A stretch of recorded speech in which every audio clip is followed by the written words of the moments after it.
Hello,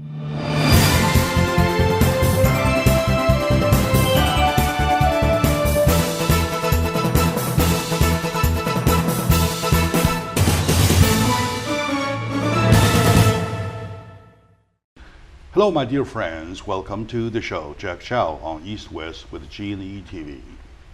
Last week and part of this week, we're talking about so much about the gun control subject, which was triggered by the UC Santa Barbara incident.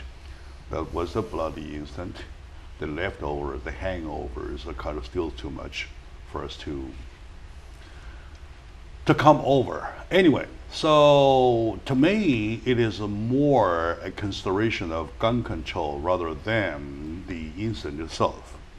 Speaking of gun control, my colleague kind of reminded me, say, Jack, ever since we started talking about gun control, you were on one side, simply on one side street. Why don't you bring somebody to argue with you to see the other side of the coin? Well, makes sense, makes lots of sense to me. My good friend, Mr. Ken Hemming, a writer of a great book, Life Simple 100 Words to Live By, he might have something in mind to talk about. So on the gun control issue, he might not necessarily agree with me according to the prep of the show.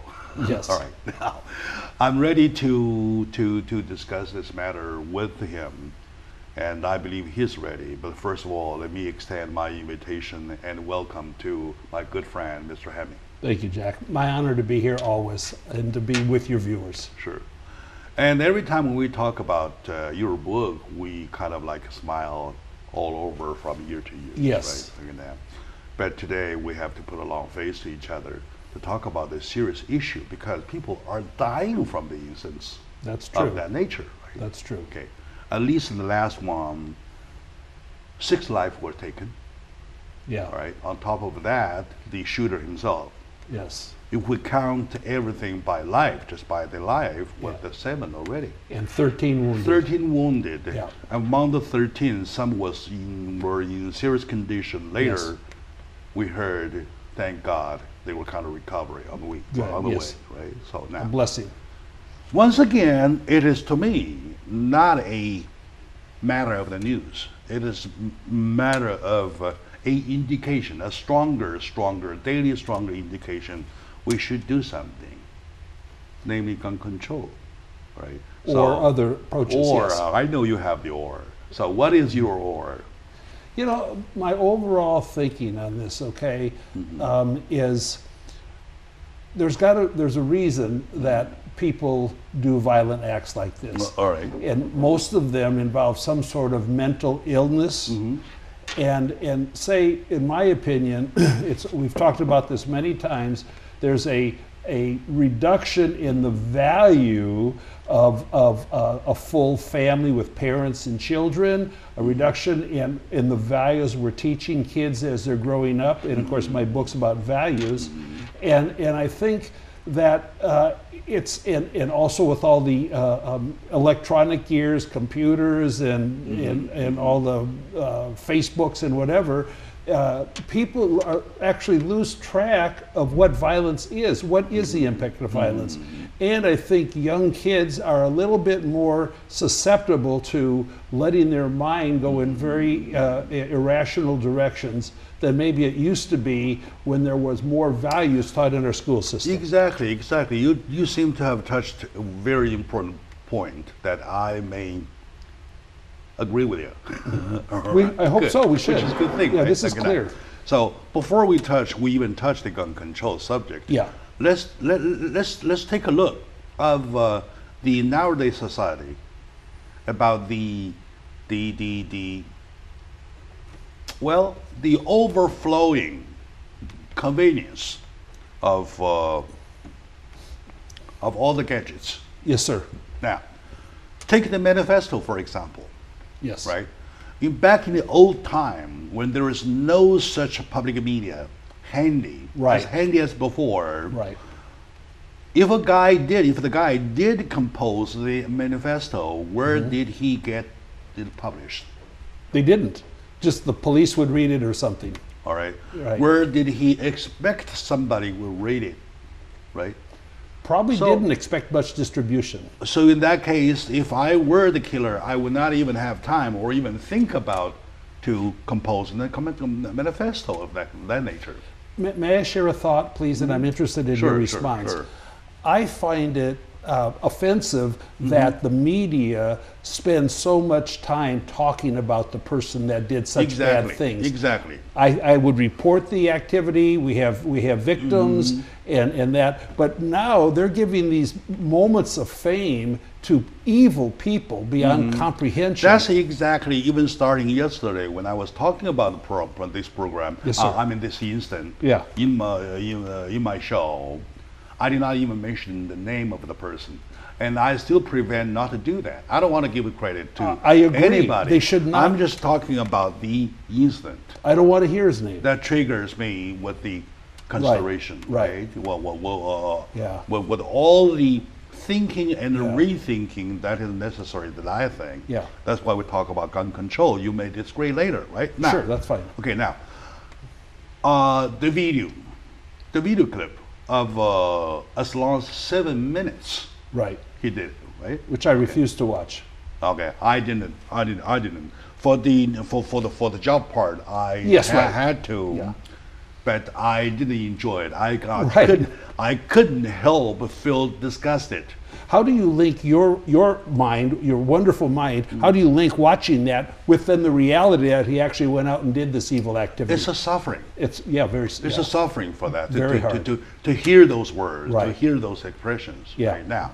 Okay. Now, suppose if there were not the convenience of the video clip of the Twitter, I believe he published on the YouTube. Yeah, whatever he can, he would do. Right. Yeah. Okay. So should he have done that, or would he have done that? He wouldn't. Well, you mean have done the activity? I mean, no. or I mean, just done published? the video itself.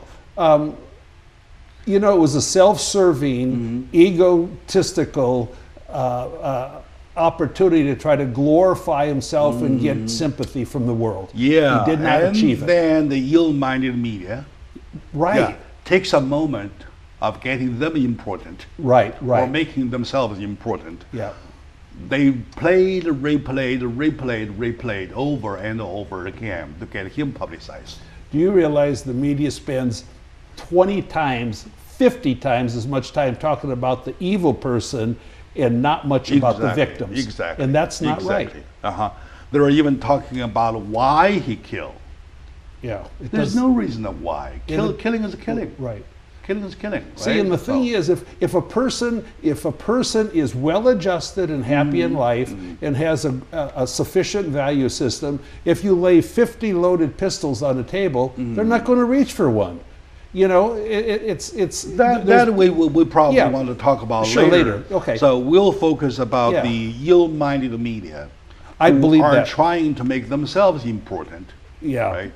And seize the moment of making a news or even the breaking news. And then they put people on there to express their thoughts that have no qualifications whatsoever other than breathing. That gives the incentive to next offenders. I know. I agree 100%. To future offenders. Right. All right. They say, oh yeah, the guy get that. Well, yeah. so look at all his there's attention. something. Yeah. Let's do something like that kind, right? So, I strongly denounce that kind of activities. Right. As news media, we have to protect people. Right. We feel obligated to do our job to protect even the young people, especially young people, right? Okay, now, that is the part before we touch the gun control the subject. Right. But they'll do anything You're saying, for ratings. you were saying, even if there are 50 guns loaded in front of you, a good person would not even touch it, Wouldn't even cross his mind. right? Yeah. Well, even but why would there be 50 guns loaded? I have no answer to that. I mean, I'm just saying that as a scenario. Good people don't do bad things, or they're not good people, you know. And so much of it's tied with a person's inability to cope with their own challenges in life, and they see no way out other than, well, let's seek a little notoriety so people will know that I was alive because I'm being ignored by society. Very sad, tragic thing, and mental health is a real big part of The this. problem is that nowadays, if we look at the United States as a society, Yes, sir. the stronger the gun control voices, the stronger the proactive voices of gun rights. Well, we'd have to look into They the go- reasons for They go parallel each other, Right, right? And they go by the same extent. right. Yeah. But you have to look at the reasons why there's such proactivity in gun control. So why issues. is the reason? A lot of it, I think, if it's governmentally motivated, or the government's trying to work on the gun control issue, I think is to make citizens more submissive and less able to defend themselves from things that they might need to defend themselves from. I've never dreamed of worthy reasons to deny a person's opportunity to either protect himself or perhaps go hunting and shoot a deer and eat it, you know. So there's no purity behind it. In terms of gun control, it looks to me the moment you raise a gun control, you raise several issues. Yes, Issue number one, internally. with our Constitution, in the first place, should we not deserve a gun right? Right. Well. Okay. Now, number two, even if we do deserve a gun right, what shall we do to control guns from falling into wrong hands? Okay. Now, number three, there are mental health issues. There Yes. are sentimental or emotional issues, Yeah, right. even not mental Yeah. issues to handle as mankind. Right? Yes. So let's take a very short moment now. When we come back, we'll find out one by one. Of course, I know today I'm going to have some hard time because I prepared to argue with this man, but I'm willing to just to get things right. So stay with us. Enjoy the fun, please.